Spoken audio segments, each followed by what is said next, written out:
Muito bem, amigos, estamos nós de volta com o nosso paulochagas.net aqui na Imagem TV. Muita coisa para contar a vocês no programa de hoje, começando pelo nosso Internacional de Lages. Eu tenho uma opinião formada a respeito de todo o processo de andamento e condução do nosso Internacional de Lages. Todos sabem que neste último final de semana, sábado, jogando em Uberlândia, o Internacional foi derrotado por 3-0 e assim deixou a Série D do Campeonato Brasileiro de Futebol.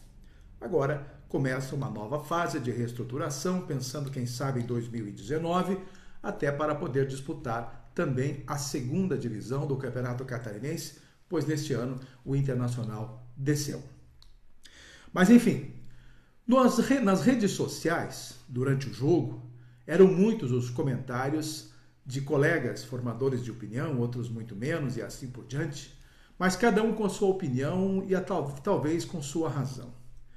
De qualquer maneira, a gente precisa fazer uma reflexão mais profunda a respeito da condução do Internacional de Lages. Ou seja, fala-se em trocar a diretoria, trocar a presidência. Dizem que o presidente é isso, é aquilo e tudo mais, mas até agora, pelo menos, é o que tem tido peito, digamos assim, de manter o Internacional em pé. Fez com que subisse a primeira divisão e, claro, teve o infortúnio de ver o Internacional de novo ir para o descenso. Mas, de qualquer maneira, a preocupação é muito maior. O Inter também é maior do que todos nós e é preciso que se haja esta reflexão formada por torcedores, diretoria, patrocinadores, a sociedade de uma forma geral para definir exatamente o que querem para Lages em termos de futebol profissional. O que a gente percebe são pessoas engatinhando num processo em que não ajuda praticamente em nada. O Inter de Lages engatinha nas competições apenas para não ser rebaixado e até quando é. Enfim, passa por uma situação bastante complexa. Não tem grandes apoios financeiros, não tem grandes patrocinadores. E aí nós ficamos questionando, afinal de contas, por que esse time ainda está em pé e como que ainda está em pé.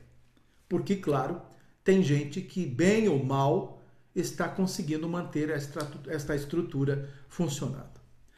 Mas se tiver alguém também extremamente responsável, mas acima de tudo competente para assumir a presidência do Internacional, pois que se coloque, dê um passo à frente e diga, eu tenho condições. Aí talvez então a atual diretoria possa entender que esta outra pessoa tenha mais competência, mais responsabilidade, enfim, tenha condições de tocar o clube do Internacional de Lages, aí então pode ser retirado. Caso contrário, meus amigos, é tudo balela, conversa fiada. A torcida praticamente nem vai ao estádio, são praticamente algumas dezenas de torcedores que vão ao estádio acompanhar a equipe. É lógico que o resultado não estimula a presença do torcedor e assim por diante. Mas enfim, vamos concluir esse assunto dizendo que o Internacional precisa, sim, claro, ser repensado para que em 2019 tenha uma nova cara, não se sabe qual. Mas a busca de uma competição em que possa voltar a Série A, a primeira divisão do Campeonato Catarinense, é o primeiro projeto, então, para 2019. Mas é preciso que se diga que o Internacional terá que ter muito mais apoio, não só do torcedor, mas também de toda a sociedade lagiana, principalmente do campo empresarial, para que dê um pouco mais de sustentação financeira a este clube que hoje representa, queira ou não, a nossa cidade de Lages. Gente, quantas vezes, e vocês são testemunhas, quantas vezes neste programa, inclusive, eu fiz referência à construção das passarelas da BR-282 aqui no perímetro urbano da cidade de Lages. Inúmeras e inúmeras vezes. Até há poucos dias. Pois a fatalidade de novo acabou acontecendo na BR-282, no perímetro urbano, com a morte de mais uma pessoa. A segunda, minha gente. A primeira ocorreu quando nem se sabia em como estava o andamento do projeto para a construção das passarelas.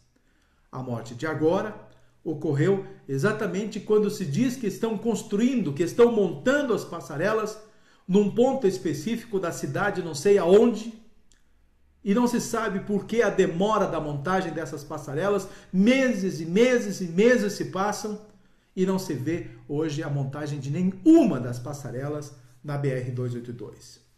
Estão dizendo que vão montar a primeira lá em Índios, longe do centro da cidade, sendo que a prioridade, obviamente, é aqui, no perímetro urbano, onde o movimento é extremamente maior e as pessoas, infelizmente, se arriscam a atravessar a estrada, a BR, e isso acaba acontecendo, então, esse tipo de fatalidade.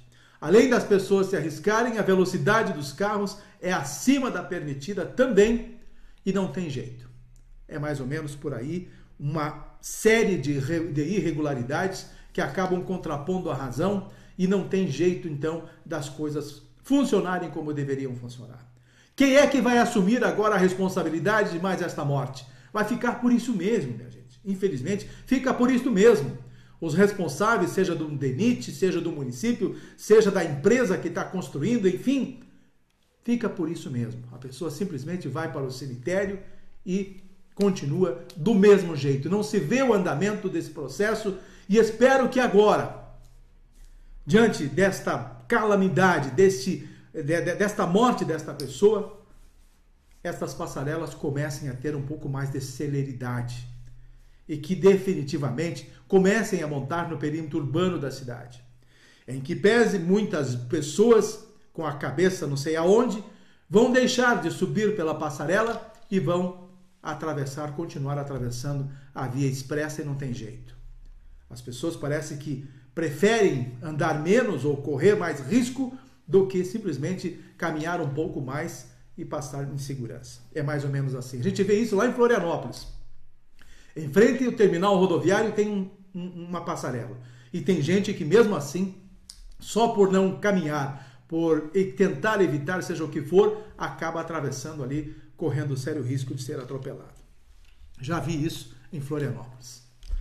Então, minha gente, acho que os vereadores têm um papel extremamente importante num processo de fiscalização. Por favor, nos tragam informações de como é que está o andamento desse processo. O nosso município, através da sua Secretaria de Planejamento, também tem uma certa responsabilidade. O DENIT tem responsabilidade acima de tudo e a própria empresa que está conduzindo esse processo. Por favor, informem a sociedade. É falta de dinheiro? É falta de gente? É falta de vontade? Seja o que for, digam alguma coisa. Simplesmente se calarem por causa dessas situações, e é o que vai acontecer, ninguém quer falar, ninguém declara nada. É mais ou menos assim quando uma pessoa é atropelada e morre por um descaso, um descuido que não poderia ter acontecido, e essas passarelas já poderiam estar montadas há 2, 3, 4 anos e até agora não se viu nenhuma sequer. No próximo dia 20, vai acontecer em Lages um simpósio, um seminário, um encontro para discutir mais uma vez o turismo. Vocês também são testemunhas de que eu falo de turismo seguidamente nesse espaço, não só aqui como em outros espaços que eu detenho na comunicação. Mas espero que desta vez este encontro que vai falar de turismo, sobre toda a conjectura da Serra Catarinense, que desta vez se tenham determinações e depois que estas determinações não fiquem apenas no papel e se tornem prática. Cada encontro sobre o turismo se discute a relevância e assim por diante. Mas na prática, passou o encontro, ninguém mais fala nada. Eu já acompanhei 1, 2, 3, 4, 5, 10 encontros sobre o assunto turismo. Mas na prática, praticamente nada, absolutamente nada. Desta vez, o encontro é regional. Vai ser feita uma discussão mais ampla a respeito do que se quer para o turismo em toda a Serra Catarinense. Por favor, gente, que vocês que vão coordenar esse processo de discussão, determinem realmente o que se quer para a Serra Catarinense em termos de turismo e que coloquem, claro, isso no papel, mas em seguida transformem em prática de uma maneira ou outra, para que definitivamente o nosso conceito na exploração deste turismo possa realmente ser uma atividade benéfica não só para a economia, mas também para trazer turistas de todo o estado de Santa Catarina e de fora dele.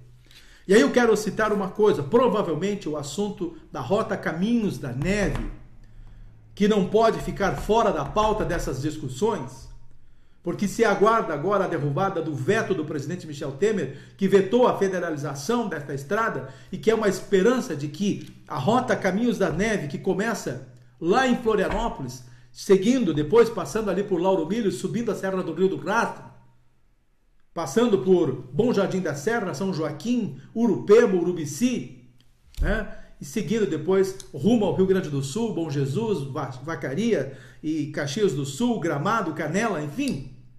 Uma rota que nós poderíamos ter tantas contemplações, tantos privilégios só pela natureza exuberante que ela detém, sem contar toda o transporte de cargas de frutas, de madeira e de tudo que uma economia poderia ser extremamente rentável com a conclusão desta obra. Mas sequer hoje se sabe quando é que vão construir uma ponte, a ponte Goiabeiras sobre o Rio Pelotas, e muito menos nunca se sabe como é que vão construir aquele asfalto até Bom Jesus. Parece-me que somente, falando ainda em Bom Jesus, só existe aquele povo de Bom Jesus lutando pela federalização. Isso só parece. Hoje há um grupo de pessoas, inclusive eu me incluo, trabalhando nesse processo para que definitivamente a Rota Caminhos das Neves possa ser algo palpável, algo em que nós possamos explorar de forma magnífica, onde o turismo tenha realmente uma capacitação através das suas belezas naturais. Mas enfim, o que se vai discutir nesse simpósio dia 20, eu vou conferir. Vamos ter a certeza do que é que vão querer. E vou continuar cobrando. Que não seja, pelo amor de Deus, mais um debate. Apenas uma conversação ampla a respeito e nada mais. Porque é o que tem acontecido ao longo dos tempos. Se discute turismo, nada acontece depois. Se discute turismo e nada vai para a prática. É mais ou menos assim que tem acontecido. Pois dia 20, este simpósio, esse encontro, seja o que for, vai novamente debater. E espero que as autoridades responsáveis que estejam participando desse processo, desse simpósio, desta vez, tenham a competência e tenham depois o discernimento de pôr em prática, então, toda uma proposta para que definitivamente a Serra Catarinense se inclua numa proposta de turismo oficial, em que nós possamos no futuro nos orgulhar e assim por diante, principalmente nesta Rota Caminhos da Neve. Vamos aguardar. Lages está andando de qualquer forma. Começou aí então a revitalização do mercado público, que era um embrulho até pouco tempo atrás, mas felizmente a administração conseguiu tirar então este embrulho, quebrou toda essa burocracia e finalmente esta obra está acontecendo. A área central é outra questão que também nós estamos aguardando há muitos anos. Parece-me que definitivamente agora vamos saber quem vai vencer a licitação e logo, quem sabe, possamos ver estas obras também sendo executadas na área central de Lages.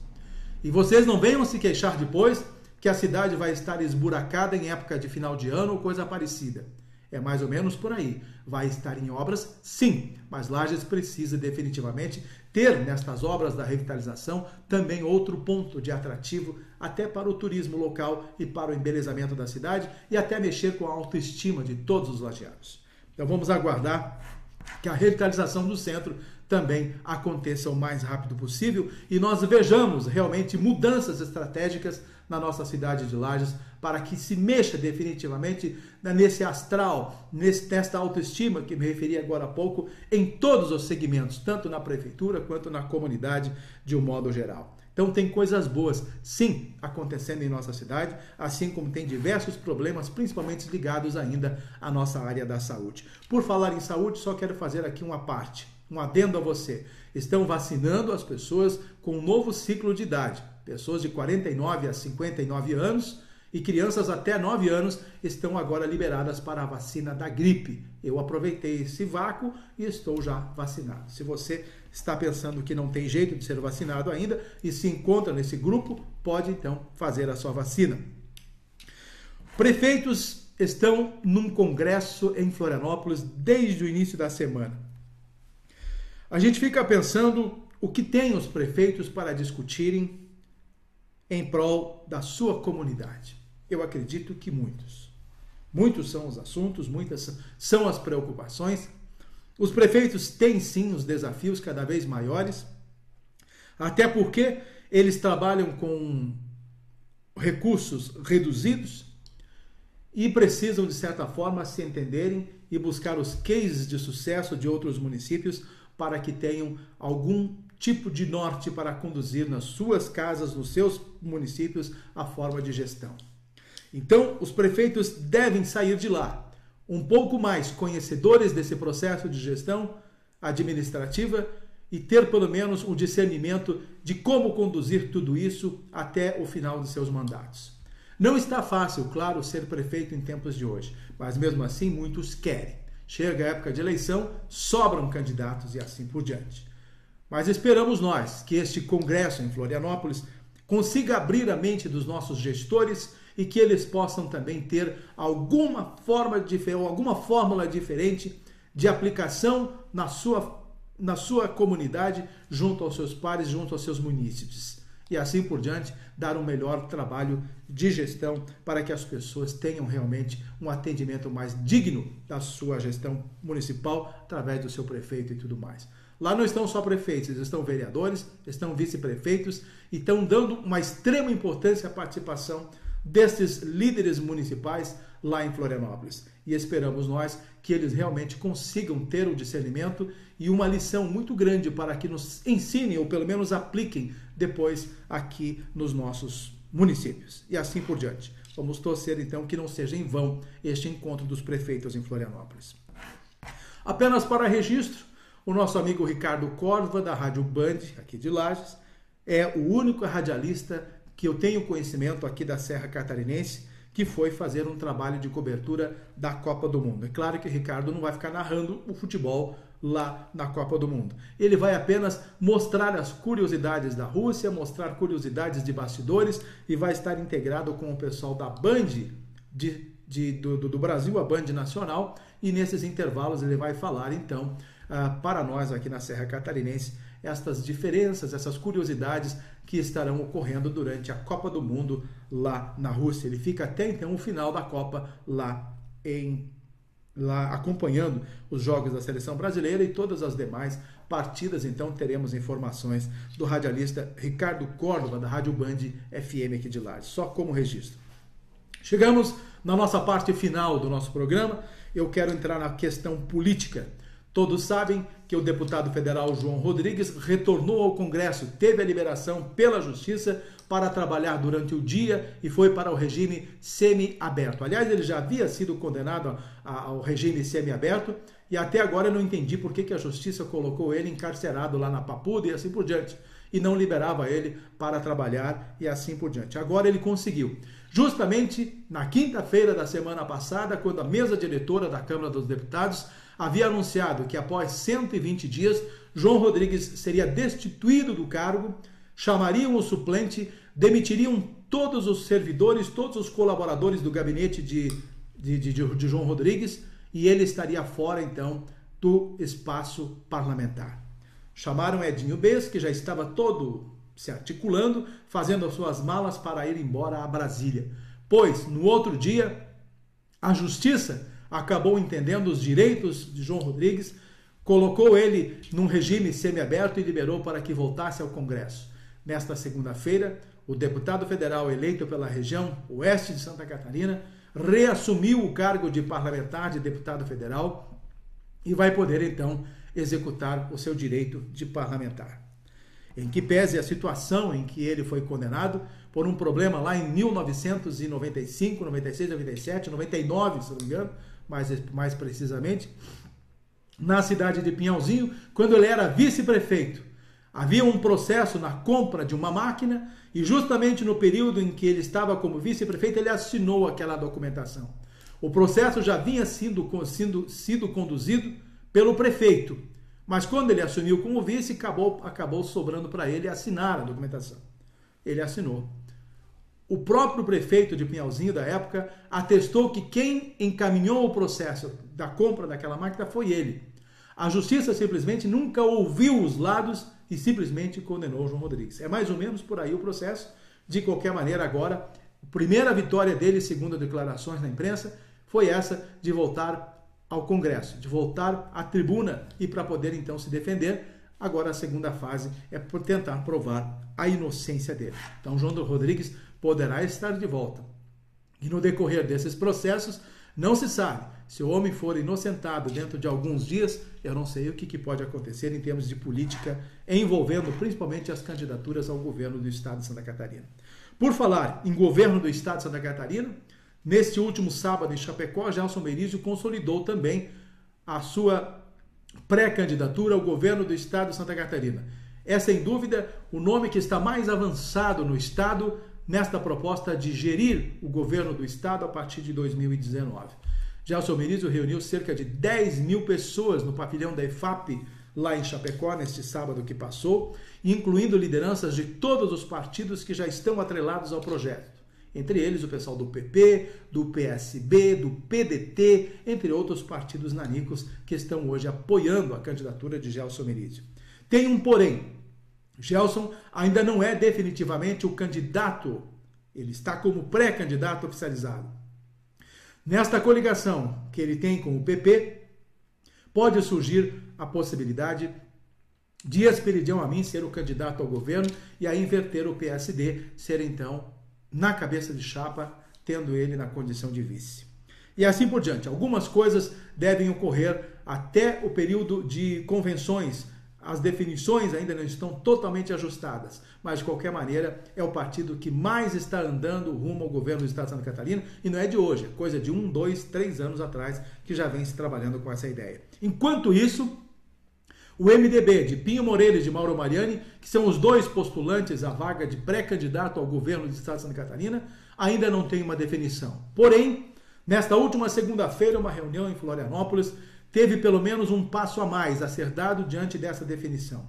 Sabe-se que os dois querem ser candidatos ao governo do estado de Santa Catarina pelo MDB. Mauro Mariani, deputado federal, e o atual governador Eduardo Pinho Moreira. Então, nesta reunião em Florianópolis, ficou decidido que, nesta semana, um dos dois será o indicado.